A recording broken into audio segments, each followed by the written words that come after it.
Okay, well, good morning. Welcome to Five Steps to Financial Freedom, and I'm Bill Taylor. Thank you for joining us this morning. My purpose today is to help you to increase your profitability, to help build an amazing team, and to help free up some time. I think all of those things are those that we'd be challenged to handle in building a business and growing our profitability. Give you a little background about myself. I'm the founder and president of Corporate Ladders.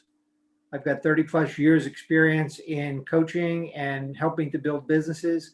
One might call me a revenue growth expert. I've also done a lot of executive training and authored a number of articles and publications and been published in the Law Journal as well as a number of other periodicals. My claim to fame, one of the youngest general managers in IBM's history, and I've been listed in the New Jersey Law Journal Coaching Hall of Fame. I've been there since 2018. And a quick note, we had a recent client experience of 400% return on investment in working with us. So I think that gives you a little idea of our credentials and an opportunity to know a little bit about me before we get started. And I'm welcoming the opportunity to spend this time with you for the next hour. So starting off talking a little bit about entrepreneurship and how entrepreneurship is thriving. We know that there are about 7.2 million businesses here in the US, and about 98% of them have less than 100 full-time employees. We also know, unfortunately, that 90% of them will fail in their first 10 years in business. And that's a really startling statistic when you hear that so many people will not be in business after doing all the hard work that they've had to do to get their business established and to grow, some in the case up to 100. And since we're coming out of the last pandemic, so many businesses have been challenged and damaged by the pandemic, with employees, their business being off, some having been closed, some permanently closed. We've seen just a tremendous impact for all of that. So also when we look at some of the statistics, how many of you might be familiar with something called SCORE, which is called the Service Corps of Retired Executives here in the US. And what they say is that 78% of the businesses that fail because they lack a solid business plan for going forward. 73% were overly optimistic about their capability for selling their products and services. We also know that 77% were not pricing their products properly. And unfortunately, by not pricing your products properly, you could be underpricing them and not achieving proper margins, be able to continue to run a profitable business. On the other hand, you could be overcharging for your products, and then clients would not be in a position to join you as a client of yours and would not then be in a position for you to be able to grow your business on the other side. So having the correct pricing is also critically important. And then lastly, those that do have challenges try to go it alone, and they're unwilling to get the help that they need to build their business, grow their business, and handle the challenges that maybe they don't have the experience or the opportunity to work through. Maybe they're just too busy with the day-to-day, or perhaps they just have a challenge with the material. They're just not familiar with it. It's an area outside their expertise, and unfortunately they don't bring in the support that they need to help them. So for today, we hear a lot from the clients that we work with, and they tell us things like, hey, they don't teach us how to run a business when we went to school. Even when we went for our advanced degree, they didn't talk about the day-to-day. They talked about things in larger platitudes. Some say, hey, I thought I'd be further ahead than I am by now. I've been in business for 20 years. I have clients that have come to us and said, hey, I've been in business for 25 years and I really haven't made any money in 25 years. I've been running a business, working really hard, but not making any money. Some say I can't take any time off because if I wasn't here, the business would fall apart. And others tell us things like sales and marketing is really hard, but I'm really good at what I do. Unfortunately, I'm not really good at sales and marketing. So, we see this all the time. And some have said to us, look, it'd be great if I could have a steady diet of good coaching to help me stay focused, stay on track, and see if I could have my results begin to change from where they've been to something where I'd like them to be, which is a profitable business where I don't have to feel married to the business, where I'm doing this every day of my life and I can't leave it alone for even 1 minute for fear something will go wrong. So I have an interesting quote here. It says, if you think education's experience, man, you should try ignorance. And that is a quote from Derek Bok. Derek Bok, former president of Harvard University, in talking about the expense of going to school at Harvard. And it's interesting as a quote, because I thought when we put this together for you this morning, how important it is to be able to go back to thinking about, hey, I don't know how to do something, and I'm really challenged to build my business, and this is a key area, yet there's a reticence in some cases to go ahead and bring someone in to help you when you need that help. And sometimes it's because it's too expensive. So what I like to say is a business coach will help reverse that trend. And if you bring a business coach in, they'll help you to figure out what's going on in the business, to grow the business. And if you execute on that strategy together with your coach, the incremental cash flow will more than pay for the customized education you get from working one-on-one with a business coach. So the investment itself is a very powerful investment in your business. In fact, what we often say is we can find our fee for coaching right in your business already without any impact. So I think that's a good way for us to get started. And I'd like to be your coach for the next 45 minutes and talk with you for a few different topics about thinking about your business and how you might want to grow a business in a different way. The first thing to talk about is, how do you react to challenges? When we look at challenges, we think about all the things that could go wrong for us in the course of a day that life presents us, that business presents us. And we like to talk about doing something called staying above the line.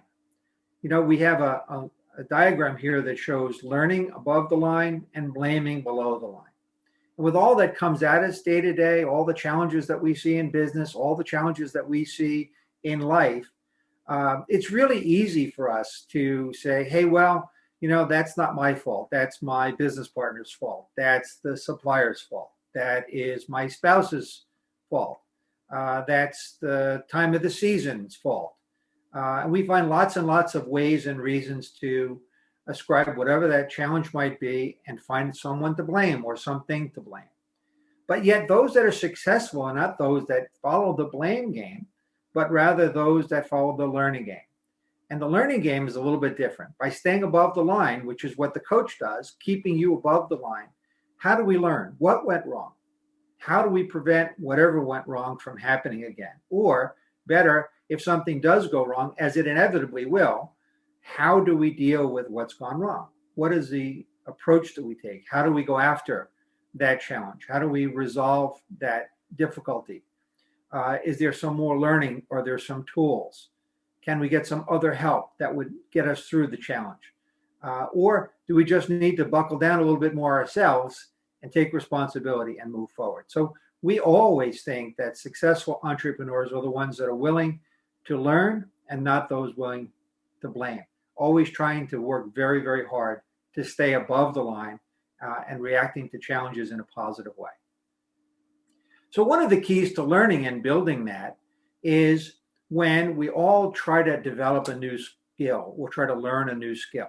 And for those of you who can show me a reaction, how many of you have had a challenge with trying to determine a new skill or learn a new skill along the way?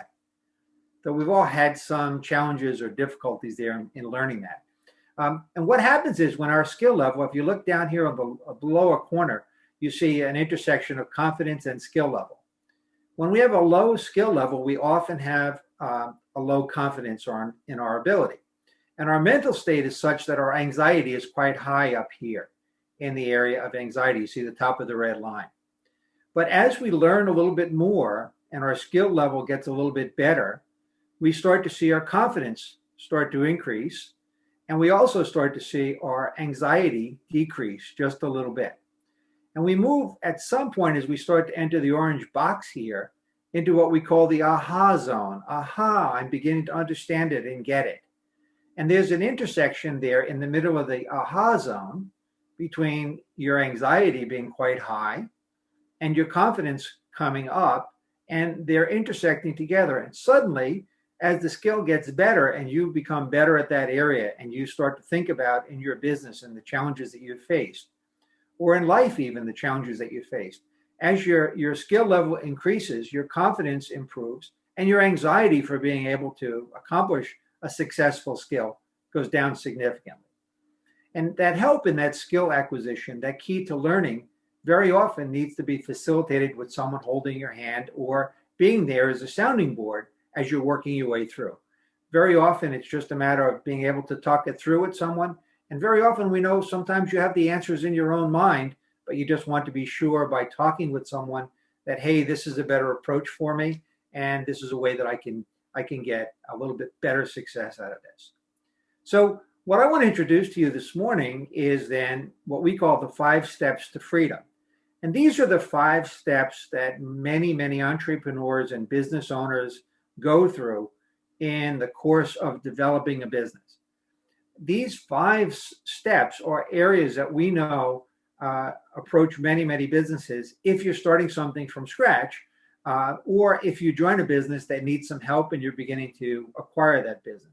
And most businesses go through not as much perhaps with a franchise, but someone who's starting a business from scratch or joining a family business or building a family business along the way.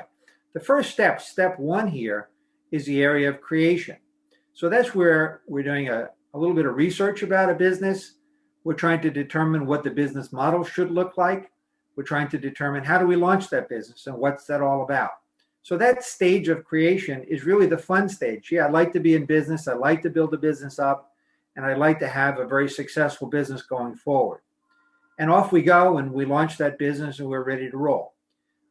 The second challenge then, of course, comes to stage 2, where we go into this stage called chaos. And many, many businesses, probably all businesses, go through the chaos stage. Chaos stage is where we have to invest in that business and put investment into that of our own money or borrowed capital or partnership capital and begin to invest. What we're looking to do is we're looking to grow the business and looking to build our customer base and get more clients for the business. Of course, we then have to build a team and have our team ready to go, because as we grow, we may need more and more people to our team, and that helps us. So we're in chaos there. And from there, we sort of get our arms around the business and we move into what's called the control stage. And the control stage is where we're able to measure and incent and expand our business. What we've seen over the past 12 to 18 months are many businesses that had moved into the control stage and even into the prosperity stage have been impacted seriously by the COVID pandemic. And unfortunately, their businesses have slid all the way back down into the chaos stage again, and trying to figure out, where do I get the investment money that I need? How do I get back on a growth chart again? What's happened to my team? Some aren't coming back to work anymore. And the challenges that go with those that want to work at home, those that want to work from the office. So a lot of challenges that have re-entered. So even businesses that have been doing very, very well during the period before the pandemic hit and into the prosperity area have slid back. Some that are in control and just gotten out of chaos stage have also slid back. So we're seeing a lot of clients who are in the chaos and trying to work their way through this and get back to a solid ground and better footing. So if your business is in that situation, you're not alone, and we can work our way through that. So, and then of course we go to prosperity, where we can economize, begin to look for ways to do a better job in economizing our expenses and our systems, do better systems and implement control systems that are better and specialize in certain areas of a business, where perhaps we were before trying to do all things to all people. We can be a little more specific about where we're going, and that will help us as well to be more financially able. Ideally, we finally move to step 5, what we call financial freedom.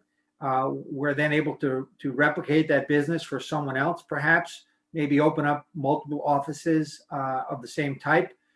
We can acquire other businesses, perhaps, and harvest some of the fruits of our labor. And when we reach to that stage, that freedom stage, that's really where we want to be as an entrepreneur, as someone who's trying to build a business, so we can move on. So what I thought I would do is tell you a little bit about how we do that. One way we do that is we start to look for what we call silver bullets. Now, we've looked at lots and lots of businesses, and I've worked with literally hundreds of businesses over the years. And one thing that happens is that we try to find what is it that's going wrong? What's the silver bullet? And simply, it's a metaphor for what's the solution? How do we solve this difficult problem? And while they take different forms and different variations, for the most part, the silver bullets are fairly constant for the types of businesses that we work with. So, for example, we have 21 silver bullets that we talk about, and they're broken into three segments. One is the segment of time. Is it a problem with time management? Am I not able to manage my time properly? One thing we talk about is, do I spend so much time working in the business that I'm not spending enough time working on the business?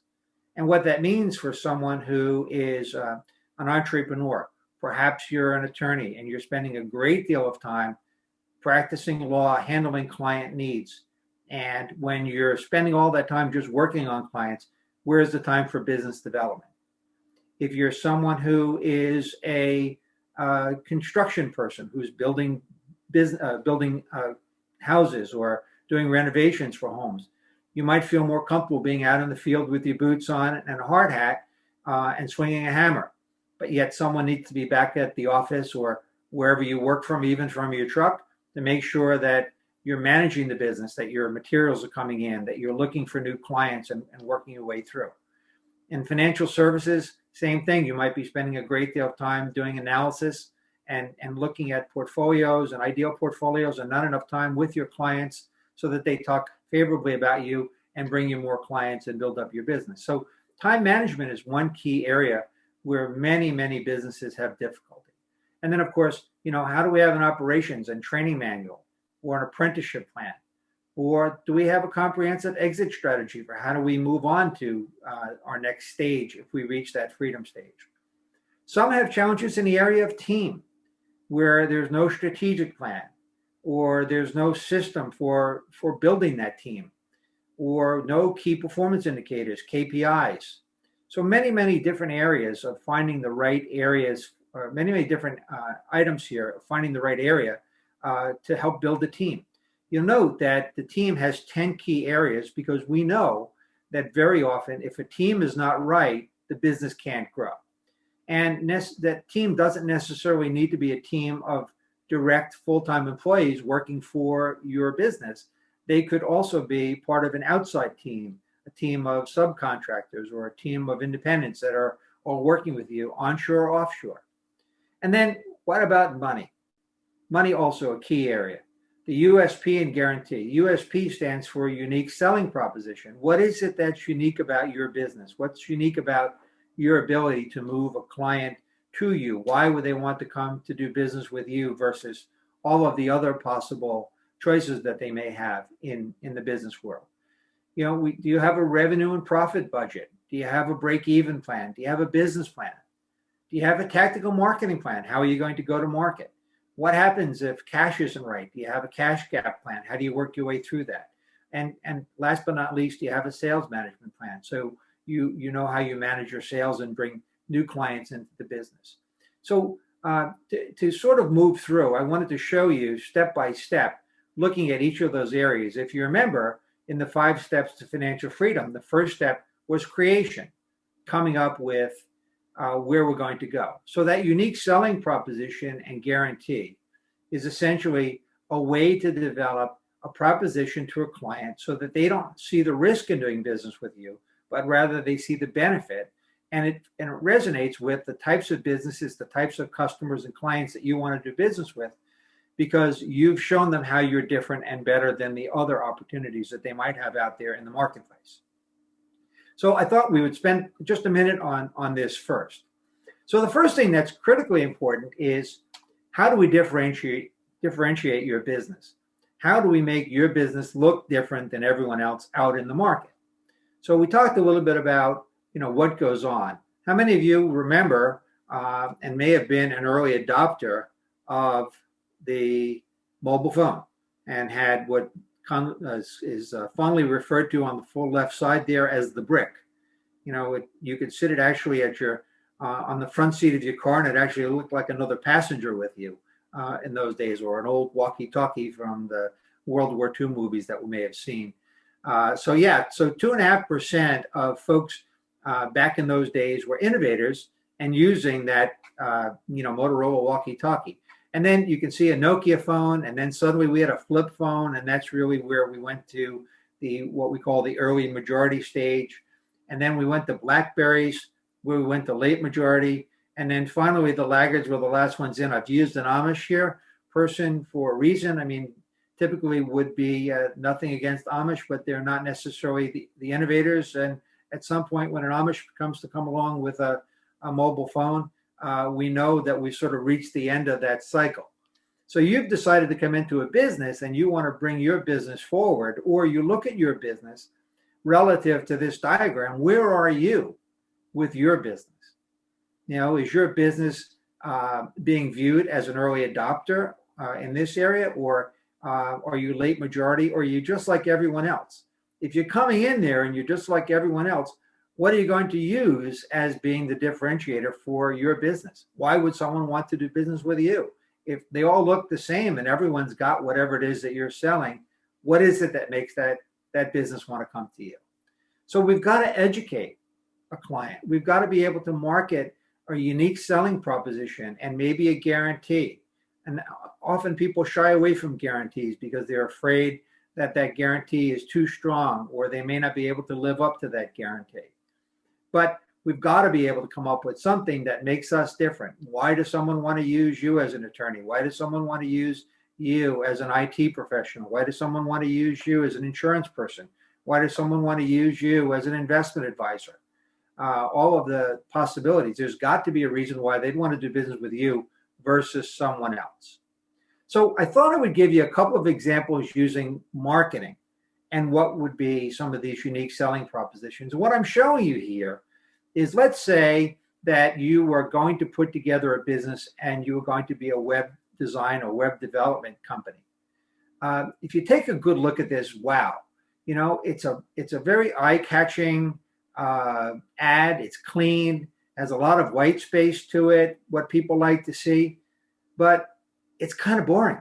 It doesn't really say anything other than you do clean, eye-catching designs.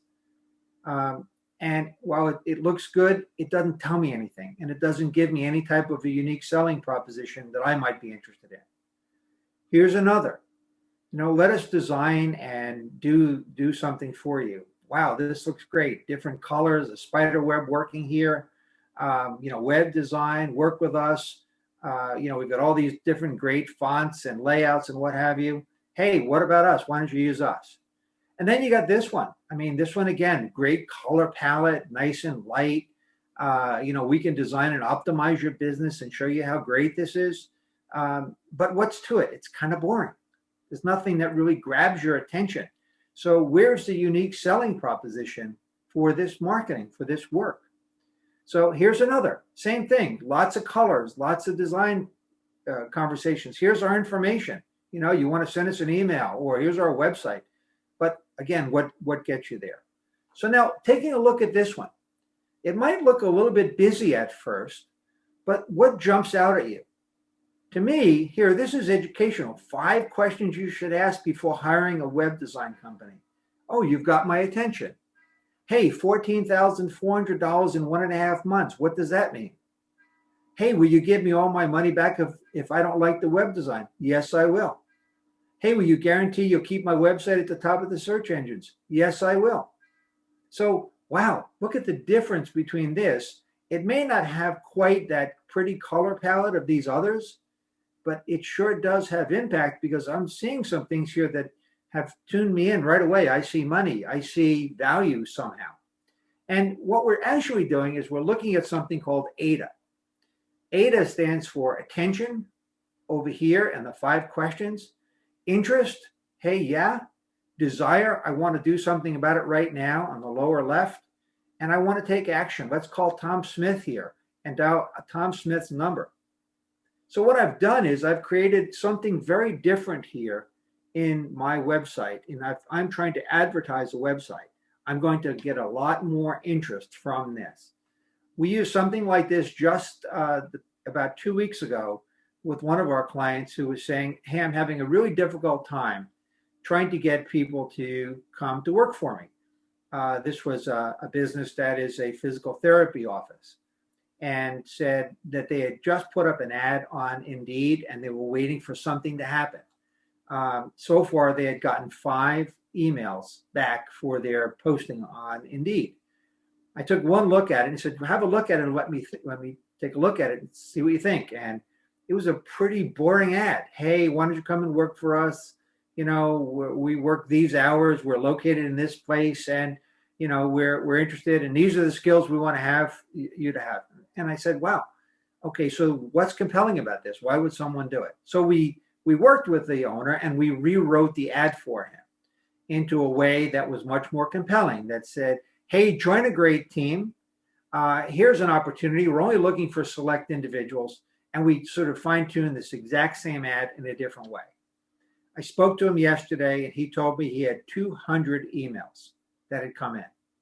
So his increase was dramatic just by writing an ad in a different way and appealing to people in a way that was of interest to them, rather than just the same old boring employment ad. So same type of thing that we used in that ad is similar to what I'm showing you here.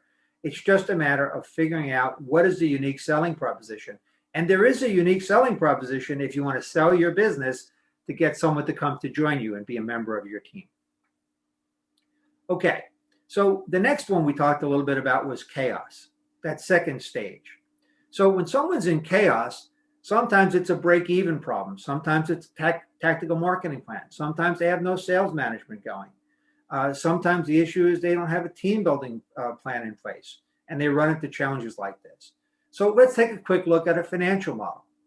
So what we're looking at here, and it's a little bit confusing, so let me walk you through it. So what we're looking at here is when we get a business started, okay, this green line here, our net profit is at a loss. And as we move on, we want to drive that net profit up. Of course, we want to do better and better. We know also that we've got some variable costs that we have some control over, which is in orange. Okay, and we know that there are fixed costs that we have to deal with, and they're going to track along here at this $500,000 line. So what we can do, though, is we could do a lot with our expenses, and we could do a lot with our revenue. And if we can drive our revenue to where we want it to be, we suddenly improve our net profit here. And as we maximize our utilization, we can also continue to drive our profit. So this is the green zone. This is where we want to be. We want to continue to work to increase our net profit. And we can do that in a number of ways. One way is we could do a much better job at controlling our variable costs. Okay, and that's the orange area here. You know, what can we do? How can we be more efficient? How can we be more effective? We can also perhaps work a little bit on our fixed costs and see how we could drive our fixed costs down so it doesn't cost us as much to deliver whatever products and services we have every single day.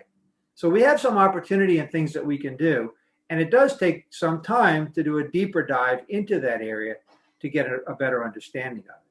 So looking at that, let's think about how we might be able to grow our profit with just a 10% increase. Not a lot. I'm not really suggesting here we need to do a tremendous amount to make a lot more money. I'm saying we can do a lot with just a 10% increase. Let me show you what I'm talking about. So if we have an existing business, this is our left-hand column here, starting with 1,000. So with our existing business, if we have 1,000 leads that we generate over the course of the year, it's not all at once. So I'm trying to put this into some more realistic numbers. 1,000 leads in the year. That means we have to generate about 20 leads a week, ballpark, probably about 4 leads a day. Not too much to ask. And if we're able to convert of those leads 20% into clients, we're going to come up with about 200 clients. I'm going to say that since we've been in business for a while, let's say that we've got 700 clients to start with. So that's our existing base. And by adding those new 200 from those 1,000 leads, we now have 900. I'm also going to make an assumption that we've got about $100 a month from each of those clients. So that's worth about $1,200 a year per client. Hopefully everybody's with me so far. I'm trying to keep it really, really basic. That means that at the end of the year, we will have done about $1 million, a little bit more, $1.080 million in revenue. And assuming that we have a 50% gross margin, which would not be an unreasonable amount, that would yield about $540,000. Now, if you remember the slide before, I showed you that we've got about a $500,000 break even, rather a fixed cost model. I'm using that same amount here, fixed cost of $500,000. And what that shows is for all that work, we did $1 million worth of work. The business only shows a $40,000 net profit. So it's not a huge amount of money. I mean, you've gotten paid and you've gotten a salary because that's in your fixed cost, but the net profit to the business isn't very good. $40,000 net profit. So let's take a look at, let's say we could just increase our leads from 1,000 leads to 1,100 leads, again, over the course of the year. So it's only an additional 2 leads a week to get there. And let's say we can do something to improve our conversion rate. Instead of converting 20% of our clients, we convert 22% of our clients, just a little bit more. It's a 10% increase, but it's only 22% now. So now at the end of the year, we've got 242 clients. I'm going to add them to where we came out of last year. We had 900 at the end of last year. I'm going to add them in, okay? And we're now going to have 1,142 clients at the end of the year. I'm going to also look to do a little bit of an increase, 10% on our revenue, because we're going to get 10% increase. Instead of $120 per client, we're going to get $132 per client for the year. Now I've done $1,507,000. And if I can also work on my gross margin and find ways to improve my gross margin, again, just 10%, I'm now yielding $829,000. And one last area, reduce my fixed cost. Again, 10%. And then I'm showing a $379,000 net profit to the business. I've really only done a 10% increase in a few key areas. The number of leads I come up with, I've improved my conversion rate, I've got a little bit more revenue per client, I've got a little bit better gross margin by finding ways to fine-tune that, and I've reduced my fixed costs. 1, 2, 3, 4, 5 areas. That's it. And only 10%. Yet look at the difference. Almost 1,000% increase in profit by just being able to fine tune that. In almost every business, we can find some percentage, some way more than 10%. Some we could find 15, 20%. Some we might only find 5%. But even if with a 5% increase, the amount would be substantial as a business profit. Everybody with me so far? Hopefully. So one of the other things we also need is a winning team. We need to get someone hired quickly, because if we're going to grow this way, we've got to have people on board to help us. So when we think about building a winning team, we've got a couple possibilities here. And we look at this in 4 key areas. If it's someone we need that focuses on possibilities, we need someone who's really strong as a creator. If we're looking for someone who's an advancer or looking to build the business in some way, okay, we want this advancer. If we want someone to execute, then they're focused on realities and getting things done. And if we need someone here, we need a refiner, someone to do analysis. I'm saying if I need a technician who's a salesperson, either of those, I want an executor. I want someone who can go out and find something and get it done for me. On the other side, if it's more in the area of creator, where I'm looking for someone who's focusing on possibilities and how do I do something, then that's probably the software engineer. Now, this might be a little bit backward, right? I would look at, for a technician or salesperson, someone who fits this mold. If I look for a software engineer or a marketer, I want someone who fits this mold. So how do I get to those areas? Well, I have to begin to sit down and think about who are the right people I need to put in those right seats and those that have the right behaviors to match up with that.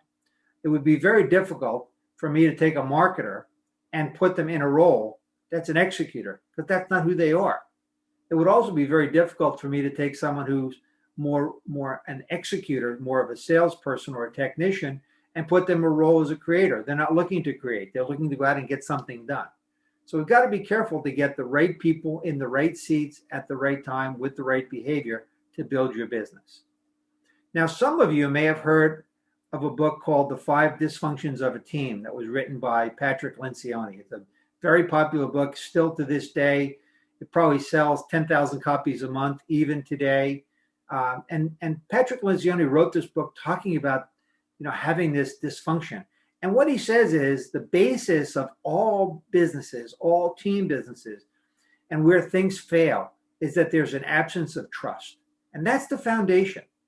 If we don't trust the organization, we don't trust our colleagues, we don't trust the products and services we're providing, nothing else can happen, because the next step on top of lack of trust is a fear of conflict. A fear of conflict is I can't say something that I don't think is correct, because if I identify an issue with our product or a service or something I want to do, and I can't trust those that I work with, or I can't trust the leadership of the business to hear me, I'm not going to say anything. If I can't say anything, then I can't get committed because I don't believe that what I'm doing makes sense. And if I can't get committed to it, then you can't hold me accountable, because it doesn't make sense to hold me accountable if I'm not committed. And I'm not committed, again, because I'm afraid of conflict, because I don't trust the outcome. And then finally, I won't pay any attention to what I'm doing in the business anyway, and I won't pay any attention to what my colleagues are doing. And it all happens because there's this lack of trust at the very bottom. And it's a building process. So, we don't get the result that we want in the business, and it starts because they're not confident in the company, the ownership, the leadership, or the products. So what we need to do in many cases when we're assessing a team is to do a cohesion test, just to see where are we and how do we move. Look, just because there's a problem with trust now doesn't mean it always be that way. It just means, as we talked about earlier in the presentation this morning, we've got the learning situation or the blaming situation, and we want to stay above the line, so we look to learn. And in this situation where we're showing now, we're talking about how do we learn and how do we move our trust factor up. And as we do that, we see commitment increase, and we see our results move to medium from really having been poorly low on the left-hand side. Okay, so 5 steps to freedom. I'll move you to the control stage. Okay, where are we now? Measuring, incenting, and expanding the business. Let's look at a cash gap plan. Let's look at a key performance indicators or performance incentive, or an employee acquisition plan, or profiling to try to find the right people to join us. So I wanted to focus quickly on cash. Very, very many businesses have problems with cash flow. And they have cash flow because they're not managing the way things get done correctly. So for example, at day 0 here, we ordered inventory and the inventory arrives, and it might take 60 days before the inventory ships out. But we also know is that very often after we've purchased inventory, the supplier wants to get paid, and they often want to get paid within 30 days. So payables here are due within 30 days. So we get right here and, hey, what do we do now? After 30 days, payables are due. And we set our inventory out here after 60 days, everything's out, and we've got this receivables problem, because we may have to wait 60 days for receivables, particularly as we know today, clients don't always pay us net 30. Some go to net 45, some go to net 60. So at the bottom here, we've got a pretty good gap between when cash gets paid and when cash gets received, and we call that the cash gap. What do we do and how do we handle that? Well, there's a lot of different strategies, and every business is different. Some just have to work through a receivables plan and a methodology to make sure that billing goes out on time. I work with a lot of clients, and they don't do a good job in getting their bills out on time. So consequently, their clients pay them net 30 and net 45, and that's on top of waiting 30 days before the bill went out. And before you know it, it's 90 days or 120 days before cash is received. So it might be a billing issue. It might be someone just doing a follow-up call and getting a process in place. It might be a situation where the easiest thing to do is to set up a automatic debit, and on the 30th of the month, the debit happens automatically. Many clients today are paying by credit card or debit card or direct ACH or EFT from their bank. So there are a lot of different strategies that we can use to really help mitigate this challenge. Okay, so what we try to do is look at your business and look at your liquidity ratios and your profitability ratios. We can benchmark you against what's happening in the industry and take a good look at where you are against your competition and help to work through the challenges that you might have. Now, here's another thing, problem with engagement. So we've got a number of employees here, and they're all kind of relaxed and looking at what they're doing. And Tom Peters, who you may have read In Search of Excellence and a number of other books, says most employees are motivated, energetic, committed, enthusiastic, and loyal, except for the 8 hours that they work for you. And we see a lot of those situations where people are not engaged. We haven't provided to them an environment to get them engaged or excited or looking forward to come to work or doing the things that they want to do. And we see a lot of sitting around and people not really sure. A work environment that is relaxed is great, but so relaxed where people aren't focused is detrimental to the business. So it's really important to keep people engaged.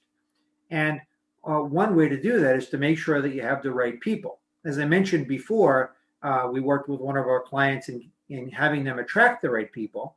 So the number of resumes that came in were well over 200. But it's really about how you approach those folks. So what we're looking at is a percentage of success. There's a 52% success rate if we do interview without any assessments. But if we do a reference check, we see a little bit more, 62. If we do a behavior personality assessment, we get 69%. If we know their abilities, we can go to 74. And if we can do all of these, we really improve our chances of success up to about 87%. And that's because we've done a good job in matching the folks that come in. And we do that through benchmarking your business, what the type of person you need for success, and putting them through to come up with the right type of an employee for you that matches the needs of your business.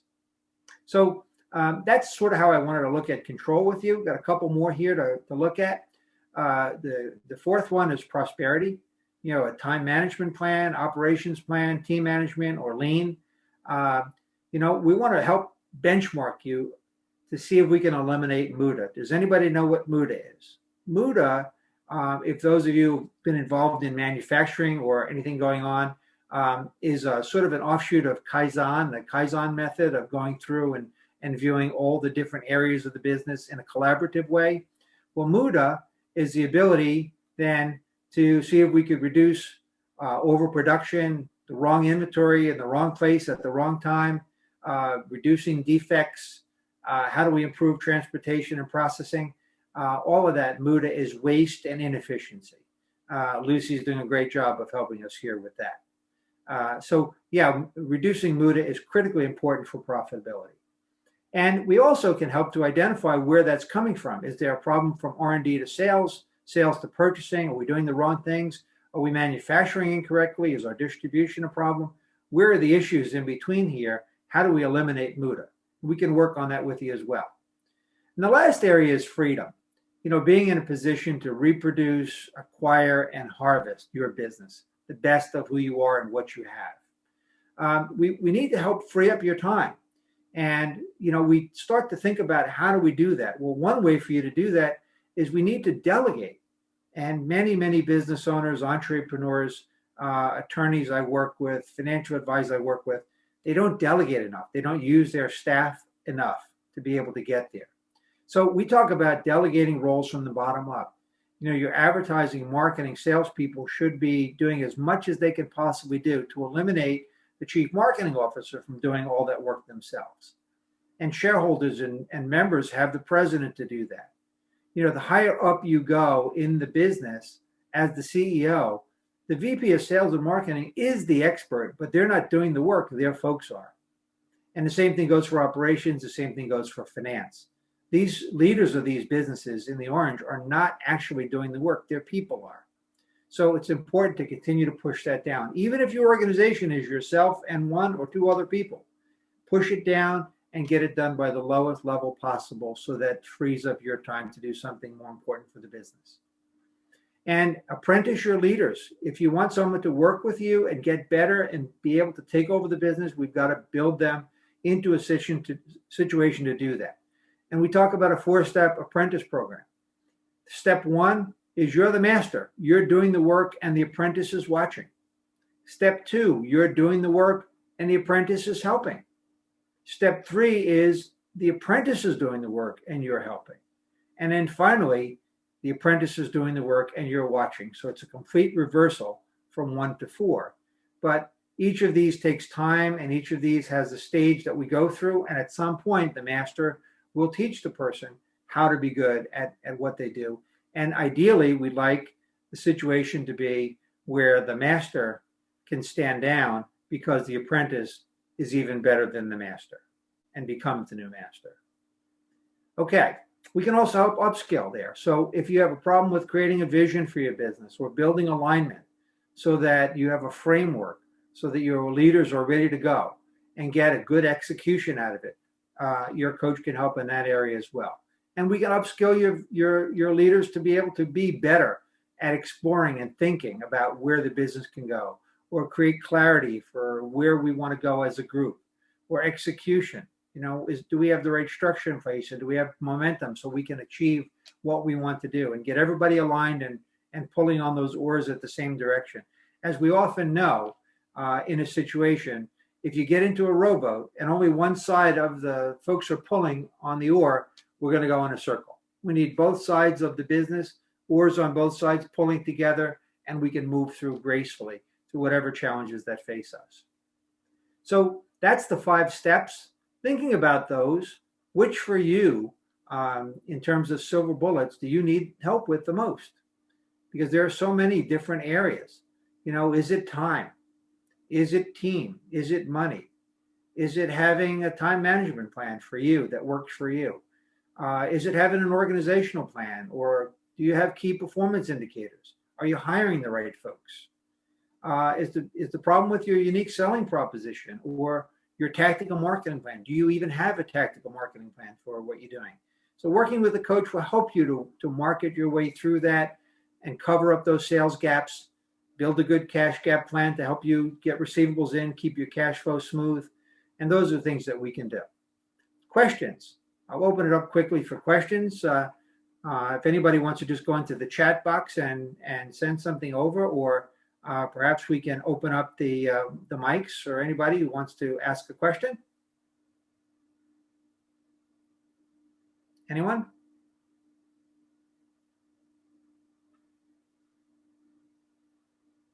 Okay, I'm not seeing anything pop up, so I guess I've communicated fairly clearly today. No questions at all? All right. So there are 3 things that I could suggest to you as ways forward. Did you have a question there, Bruce? Did you raise your hand? Yeah. Unmute Bruce here and see if we get it. Here we go. See if I can unmute Bruce.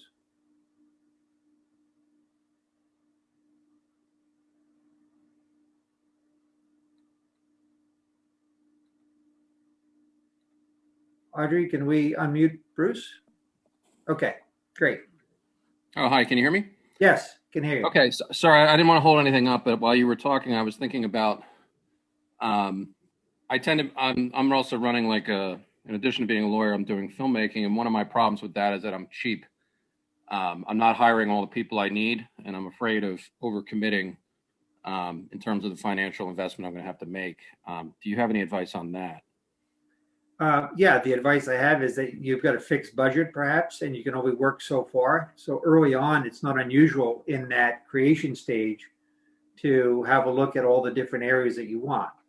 But what I would suggest is that you don't try to do too much. If you try to do too much at the same time and try to go on multiple fronts, it's very difficult for you to handle all of those things. So if you got a limited budget, then I would say scale down to what your budget can handle, and then work with that. And if it's still not enough, somehow overcome that reticence to get financing from outside. You may be able to find some angel investors to help you, or some that want to come in and partner with you to give you a little additional capital to get where you need and get the business going. But those would be the 2 things that I would think of off the top of my head. Okay, thank you. Any others? Okay, so three ways forward that we could look at this. First is, hey, look, you're thinking about this. Your business is good as it stands, and that's fine. And if you'd like to just take a look about what we talked about, you can download our free ebook from our website. So that's one way forward. Second would be, hey, coaching sounds very interesting, and you'd like to schedule a complimentary coaching session with me. We certainly would be happy to do that with you. We're willing to offer a 30-minute complimentary coaching session, sort of talk about your business to see how we can help you and what might be. The third is, you might take a look and say, look, I need help right now, and I need to start coaching with someone because I'm stuck and I need to move on. So those are really the three, things that you need to think about now. If you decide you want to coach right away, the first thing we're going to do is we're going to clarify your vision and get your goals set up so you're ready to go with that. Then we're going to get a strategic plan in place for you.